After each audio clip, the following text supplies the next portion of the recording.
So hello everyone, welcome back to Know It. Today. In our previous video we see how to create a GitHub repo, and in this video we will see how to delete. So what you need to do is go to your profile, go to your repository, visit that uh, repository whichever you want to delete, go to settings.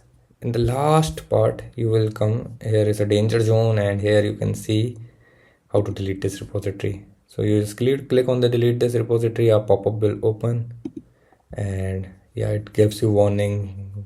If you don't read this, you should know what is going to happen. Anything related to this repository will be removed. Okay, I understand it, and I just copy this name to type it, like confirm it, and boom, it's deleted. So yeah, it was that simple. I hope you liked it.